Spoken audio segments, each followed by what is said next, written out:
Hey, good Shabbos, everybody. So, Rav Ashlag, the son of the Baal HaSulam, he asks a fascinating question on this week's Parshah. It's an obvious question, but not many people pay attention to it.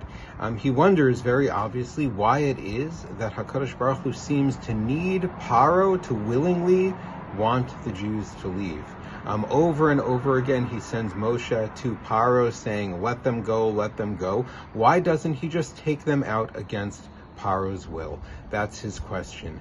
And he explains very interestingly that Paro, the king of Mitzrayim, Paro represents the guf and the seichel. Paro represents the body, the meitzar, the limitations that we find ourselves in, that our neshama finds ourselves in, as well as the seichel, the intellect. Paro is constantly asking, who is this God that I should listen to him? And what sort of avoda do you want to go off out into the desert to do? Paro wants to understand things, and if he can't understand it within his own mind, he's unwilling to take any recognition of it and any note of it, or to engage with it.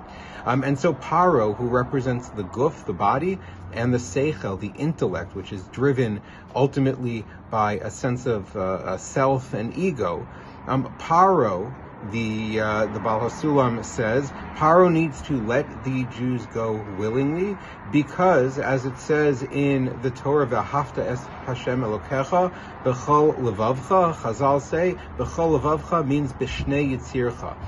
With your two parts of yourself, with the Yetzer HaTov, with the Yetzer Hara, with the spiritual and with the physical. It's important, he says, it's important that a person serves HaKadosh Baruch Hu, engages with HaKadosh Baruch Hu, builds a relationship with HaKadosh Baruch Hu, loves HaKadosh Baruch Hu, not only with their soul, but also with their body, with their yeshus, with their sense of ego, with their physicality, with their materiality.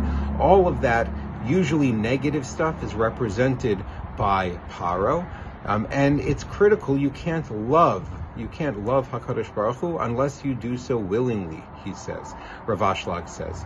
It has to be that a person is brought along, a person not only forces their body, is makabel ol malchus shemayim, compels themselves to do the things that they're supposed to do and to have a relationship with HaKadosh Baruch Hu, perhaps despite the fact that they don't want to, but it has to be more than that. HaKadosh Baruch Hu doesn't want to force Paro, doesn't want to force the body and the intellect, the yeshus, the sense of self, the materiality. He doesn't want to force that to do the right thing. Instead, he wants ultimately for that to be brought along and to genuinely want to do it.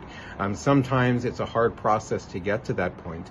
Now, but the idea within Shibud Mitzrayim and Yitzias Mitzrayim, Rav Ashlag says, is for a person to learn from Paro, because we all have a Paro within us, and we all have a Bnei Yisrael within us, an aspect of Yisrael, an aspect of a higher connection with HaKadosh Baruch Hu through our neshama. The idea is to gradually bring along the body, bring along the intellect, bring along the sense of material self, to be willing, genuinely willing, not forced and not compelled, but genuinely willing to have that relationship with HaKadosh Baruch Hu, and that is the ideal. The ideal is not to suppress the body. The ideal is not to elevate the soul and have it control our body and control our ego and control our sense of self. Rather, the idea is to, through our engagement with our soul, gradually bring the body, the intellect, our sense of self, and our whole being along for the spiritual ride. Good Shabbos.